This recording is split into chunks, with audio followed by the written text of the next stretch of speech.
Ex-girlfriend's parents shamed me for ending our relationship, so I sent them proof of her inappropriate jokes and hidden fantasies. I, 26 male, broke up with my girlfriend of 4 years Mary, 27F, about a month ago, because she asked me to open our relationship. It is /was/ and always will be a major line in the sand for me, something that I have opened up to her about in the past. We've had a great relationship, and the only thing that stands out, and the only reason it stands out now is because of this situation, is she progressively started making a lot more sexual jokes about some of our shared friends over the last few months. Some involved her being with them and others were three-way jokes, etc. I won't lie, I played along a little, but I consistently made some joking response along the lines of "you're more than enough for me" and "or I don't like sharing." Never took any of it seriously, because, why would I?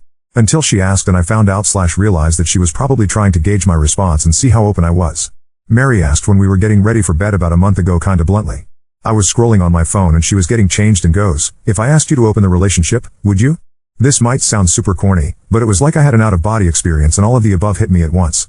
All the jokes and comments so far made sense in a she's trying to butter me up to the idea kind of way, and went really numb for a second.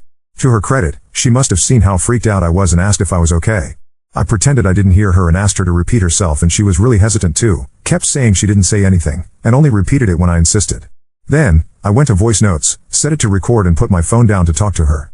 I don't remember much of it, just that I tried to stay calm and keep her talking, but the note is just over an hour and a half long and it feels like I'm listening in to a conversation that happened between two strangers. She trickled truth all the way through it and ultimately stuck to the idea that she hadn't been cheating. She didn't have any one person in mind, but had been fantasizing about mutual friends and people at work, and seemed to get the idea that they'd be open to something if she asked. A lot of it is her being defensive and me trying to needle information out of her without it escalating into an argument. A lot of me placating her and trying to make her feel comfortable enough to keep talking. The apartment is mine and I suggested we take a break a few nights later, so she went to stay with a friend for the weekend. By the next Monday I'd spoken to some of my friends and my sisters, separately, and come to the conclusion that we were done, and suggested she started looking for somewhere else to stay. She was upset but didn't really argue and had the vast majority of her stuff out, and at her parents' house, by the end of the week. So, coming to 2 days ago, her mom reached out over WhatsApp to say she was disappointed in how I'd handled everything. The message wasn't really framed in a way that she was reprimanding me, more that she wished we could have worked it out. She then added me to a group chat with her husband, ex's stepdad, and they both kinda tag-teamed me saying that we could work it out, I was making a mistake and that I shouldn't overthink things. I eventually got it out of them that my ex had fed them a very vague story that we had broken up because she'd wanted to take the next step in our relationship and that I'd freaked out, we'd argued, and she'd been effectively kicked out. Her stepdad was leaning on the fact that he thought I was more mature than this, and her mom just kept repeating how disappointing this whole situation was. So, I was pissed. In the heat of the moment, I told them I had the recording of our conversation that I could send that would explain what she actually meant about taking the next step. I initially tried to email it to them, but it was being a ball ache, so I eventually shared it via Drive. In the meantime, I took a few screenshots of my ex and I's messages, ones where she had made jokes and comments about sex with our friends and a lady from her office, and sent them along to that shared chat group. I haven't heard back since. Again, it's been 2 days, and I don't feel as vindicated anymore. A good few of my ex's comments were about other women, and I'm freaking out because I don't know how, if at all, open she's been about her sexuality with them. I also think I shouldn't have engaged at all, and I shouldn't have felt the need to prove my innocence to either of them. Ida? I've checked in with friends, and over social media, and it doesn't look like there has been any fallout. Also, my ex blocked me a week ago, before I spoke to her parents, so I can't really contact her without going in person. And, at this point, is it too late to even give her a heads up or check in? To address a few points I have seen in multiple comment. We don't live in the US and we have no laws on recording private conversations on the books. I am not proud of doing it, but it wasn't illegal. Mary and I had several mature, calm conversations about what we both wanted out of this relationship. Mary wasn't sure if she wanted to stay and kind of admitted to self-sabotaging by asking about opening the relationship. Mary and I have been friends since we were 11. Her mom was my coach when I swam competitively, and our friend group and families are very close and intermingled, so she was wary about what would happen if we went on a break or fully broke up. I was not trying to punish her for being open to polyamory. Mary and I are both bi, and when I was in my last year of high school I was involved in an inappropriate relationship with a teaching assistant. He was arrested and registered as a sex offender, but during the time we were involved, he convinced me to be with other people as well. He effectively pimped me out for a year and physically assaulted me when I eventually said no and tried to cut him off. Mary knew all of the above, as she helped me through it at the time, and I was very clear that I can't do something like that again. I know that what I went through wasn't an actual open relationship, but it was very much framed as one, and that has stuck with me. I would never put down other people for doing it, but I made this all very clear to Mary and the other serious relationship I was in before her. I've carried a lot of issues from then into future relationships, and I am in therapy and have worked with Mary to not punish her for what other people have done to me, but for as great and supportive Mary was, she did have an issue with trying to gaslight me. She would say one thing and then, typically during an argument, would vehemently argue otherwise and genuinely make me question myself. It took her coming to therapy with me, and me sometimes showing her texts, for her to realize this was a problem and we had been working on it together. Me recording her was still not right, but it wasn't an attempt to gather something incriminating, it was just a response. It was a poor response that I shouldn't have done, but it wasn't malicious nor did I intend to send it to anyone at the time. Also, since making this post and reading your replies, I have gone back to her parents to apologize. I did initially try and tell them that she wasn't being honest and that I wanted to keep things private, but they kept going on about me being immature and that this was disappointing. I'll be honest, I got a bit angry again rereading some of their messages, but it really didn't warrant me outing Mary the way I did. I appreciate everyone's judgment. Update 1. I came to this sub because my mind was all over the place yesterday and you all helped me clear it up a little, even the people who clearly weren't trying to be helpful. As a result, on reflection, I'm not sorry for recording her. I understand that people don't like the idea of being recorded by an intimate partner, especially when having an intimate conversation, and you, naturally, support Mary on that front out of solidarity, but all I can say is, you do not know what Mary is like or what our relationship was like either. A little before she came to therapy with me, and the incident that pushed me to try and get her to come with me, Mary texted me to pick her up a Smarties McFlurry on the way home from work.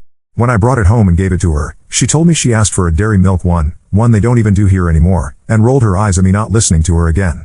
Trying to show her what she had sent led to a 15-minute shouting match which resulted in her throwing her ice cream at the wall and shattering my phone screen. That's one incident of many. She once told me I was flirting for holding the door open for a group because there were girls you were clearly trying to impress with them, and went on such a long tirade about my male chivalry was just a selfish way to gain attention from women beyond her. I am not apologizing anymore for recording her. I wouldn't have had such a visceral need to defend myself if I wasn't with someone who kept hurting me. I made that recording because I knew she would lie, and she did. But I thought she would lie to me, not to other people, and I wanted it strictly so I had her words, they're on my phone, should she start claiming she said anything else. At the end of the day though, we didn't end up having any of that and we parted maturely. I understand that a lot of you won't believe that was my intention, and I'll just have to live with that. Beyond all that, I am still sorry for sending it to her parents as a way to get back at her. Her parents have always been very pro-LGBTQ+, so although it wasn't right to out her, I was massively overthinking them harming her or kicking her out. At most, exposing her interest in polyamory would have embarrassed her, but nothing I shared would have put her in any danger. That being said, I saw red during that exchange and saw this as a way to finally show people I wasn't misremembering things. It was spiteful and vindictive, and I can see so many different ways I could have dealt with the situation more calmly, but I was angry and I didn't do any of them. And for that I am still sorry. Like I said in the edit to my previous post, I apologize to her parents. I apologize for getting angry, cussing them out, and for sharing private information about their daughter to them.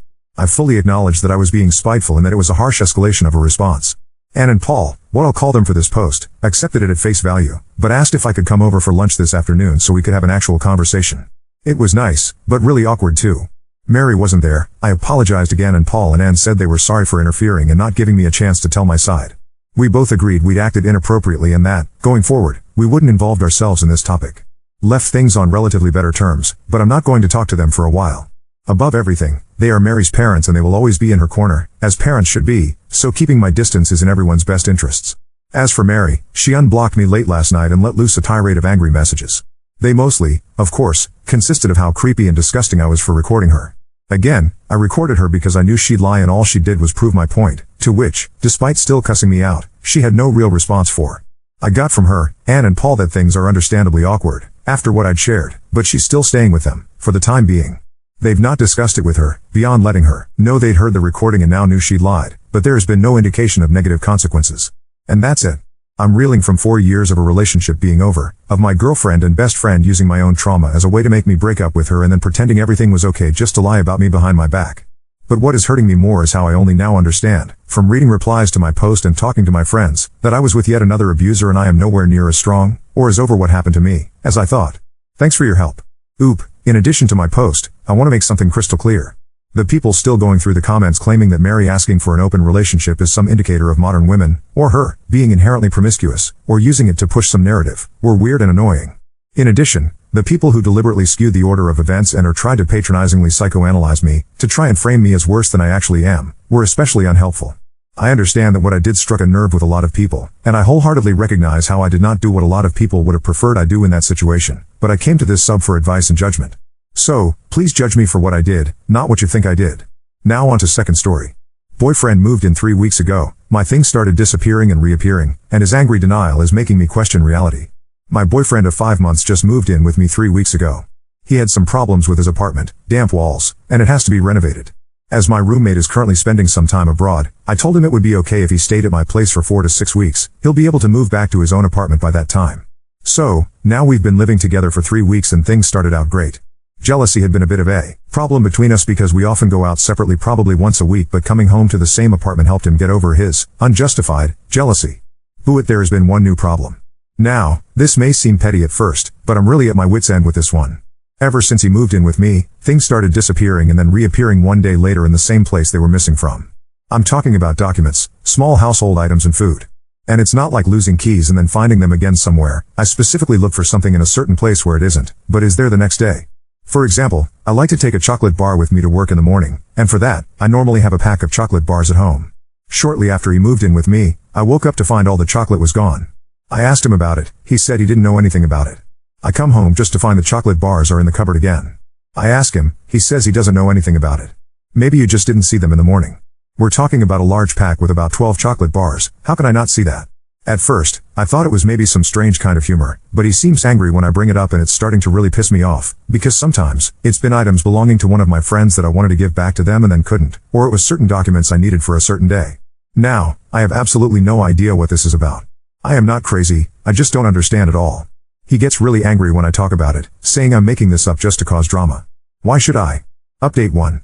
After I read all your comments and did some reading on gaslighting, I was really freaked out. Plenty of you told me there were other red flags in our relationship. It got me thinking and more stuff came to mind that should have worried me a long time ago. Our whole relationship felt pretty rushed from the start. I didn't even want to date, but he showered me with romantic gifts / gestures / date ideas / texts, and I finally gave in. He was pretty upset when I didn't want to say I love you from the start, when I didn't want him to meet my family right away, when I didn't want to have sex without a condom, you don't trust me, and when I didn't want to book an expensive vacation with him. He was very jealous and didn't want me to go out without him, although he went out with his friends all the time. He made me cancel plans to spend time with him and then stood me up. He logged into my Facebook and changed my relationship status one day after we started dating as a surprise. I actually did worry at that, but thought he was just bad at making surprises. As someone pointed out, all the stuff that has gone missing had something to do with me leaving the house or meeting friends and family. A gift for my friend, the key to my parents' house, a USB stick I borrowed, documents for an application for a semester abroad, which we had a huge fight about because he didn't want me to go, etc. After I read all about gaslighting, I ordered a nanny cam. Unfortunately, the delivery took 4 days, and after day 1 I already knew I couldn't be with him any longer. I wanted him out of the apartment ASAP and with as little drama as possible. I told him that my roommate had gotten a really interesting job offer and would cut her vacation short and come home in a week, so he had to move out. He was pretty angry, but I told him that there was nothing I could do. I also told him, as some of you suggested, that his landlord had to get him a place to stay and that he should call him. The next day, he told me that he had talked to his landlord and he could move back in his own flat on the following weekend. The renovations had not taken as long as planned. At this point, I doubt the apartment ever had damp walls to begin with, but who knows. In the evening he asked me if I wanted to move in with him because it works so well and you don't like your roommate anyway. I never even said that. I told him sure, I would move in with him in June. He was pretty excited about it. While I was waiting for the nanny cam to arrive, there was one incident when something went missing. A book that I had ordered for my dad over Amazon and wanted to bring him the next day. At least that's what I told my BF. Of course, in the morning, the book was gone. I chose to ignore it and he reacted quite strange to it. Even asked me on my way out if I had taken the book with me. Why on earth would he ask that if he didn't expect a reaction from me? I just asked, what book? The book you wanted to bring your dad. I don't know what you're talking about. In the evening, the book was on my desk again, of course, and I ignored it again. 2 hours later, he casually walks by my desk and says, that's the book I was talking about. I just said, oh, that book. He seemed pretty angry for the rest of the evening. 2 days later, the nanny cam finally arrived. I set it up while he was at the gym and again, when he was there, placed a letter I needed for work on my desk. I wasn't surprised at all when it was gone a few hours later and reappeared the next day. When I finally was alone at home again and could check out the nanny cam evidence, I only saw what I already knew. He took the letter while passing the desk, put it in his gym bag and put it back a few hours later. However, as soon as I saw the evidence, I decided against confronting him. To be honest, I was scared of his reaction and had already decided to break it off as soon as possible. Also, the camera didn't show me his motive and I figured he probably wouldn't tell me anyway. However, it frustrated me very much that I would probably never know why he did it, and on the last evening before he moved back to his newly renovated apartment, I told him I wanted to watch an old movie called Gaslight. Thanks for the tip everybody. It really is a great movie. He sat with me through the whole movie, but was quieter than usual while I talked the whole time about how unrealistic the movie was and that he was obviously insane. I actually expected some kind of reaction from him, but he just sat there looking nervous. On Sunday, he took all his stuff back to his apartment. My brother had organized someone to come and change the locks, and as soon as that was done, I wrote my BF a text telling him that it was over. I had no interest in being contacted again, that our breakup was final, and I thought it was very sad that he had to hide my things to keep the relationship interesting. Since then, he called me more or less non-stop, but I haven't picked up and I won't. I know, This isn't the most heroic or exciting ending. I could have confronted him with the video evidence, but instead I cowardly broke up with a text message. However, I really didn't want to confront him and have a dramatic fight. I just wanted it to be over as soon and as smoothly as possible. If there's anything I've learned from this, it's to not rush into a relationship. For the past 7 years, I've jumped from one later to the next, and I think it's time to stay single for a while and concentrate on my college classes. For now, I'm going to stay at my brother's for 2 or 3 weeks, and I should probably change my phone number. I'm sorry that I can't give you any insight on why he did it. It may have been kleptomania, a prank, or messing with my stuff because something about me frustrated him. I will probably never know. In all the texts he sent me, it only says that he doesn't know what I'm talking about and he never took my things. Update 2. In the past few weeks I've gotten some messages asking if I'm okay/still alive, so I thought I'd write one more update. I'd love to give you an overall happy update, but unfortunately, the breakup didn't go as smoothly as I first thought it would. I never picked up when my ex called me and never wrote back to one of his countless messages, but I read most of them, and there was a certain shift in his messages after about 4 days when he suddenly went from this, "I love you and miss you so much. I don't know what you think I have done, but I can assure you I didn't do anything wrong. Whoever told you that is a liar. Please give me another chance." To this, "You're such a whiny bitch. No wonder you can't hold up a relationship with anyone. I hate you and there's no second chance for us no matter how much you wish for that. For your own sake, pray to not ever run into me again." I blocked his number later that same week, but had an overall bad feeling when some strange things happened. Some friends of mine called to ask if I'm okay, and they were all under the impression I had broken up with him because I wanted to concentrate on my mental health. Twice, I came to work and everyone was surprised to see me because someone had called to let them know I wasn't feeling well enough for working. When I asked who that was, they said he told them he was my doctor. Also, my ex wrote to my mom on Facebook. They actually never met in person ! Pretending to be a concerned friend asking about my well-being after my latest breakdown. It was very easy to clear some of that stuff up, especially with my family, but it was harder to do so at work. After 3 weeks at my brother's, I decided to move back into my own apartment, which was not a good idea. On the second evening I saw my ex in front of the building, and then I saw him at least every other day, standing on the other side of the street just looking across. After about a week, someone started to ring the bell at 3 a.m. for 5 days straight. Also, 3 times I came home and found a little piece of paper in front of my door with a flame drawn on it. It creeped me out so much that he somehow managed to get into the building. I grew more and more afraid to leave the apartment and finally decided to move back in with my brother and his family. My friend, whom I shared the apartment with and who is currently abroad, didn't take too well to the whole story. She was furious when she heard I changed the locks without telling her, and even more furious when I told her I'd be moving out because that was not what we initially agreed upon. However, I just can't go back there. In hindsight though, I probably should have involved her more in the process. I did ask her parents if it was okay to change the locks as it is their apartment, but I didn't speak to her about it. I feel really shitty about letting him stay in her apartment in the first place. I also went to the police to get a restraining order. It was a surprise to me how hard it is to get one of those. I needed not only evidence of him harassing me but also evidence of him threatening my safety. However, after long hours and much patience from my SIL, I got one. The bright side is that I got approved for my semester abroad, which starts in October. To not burden my brother any longer, I will already leave in August and maybe travel around a bit. I'm already in a Facebook group with all the other exchange students that will spend the next semester there, and I think I certainly won't be alone. When I'll come back, I'll be looking for a small apartment on my own. I still don't have Amazon Prime. I'm sorry.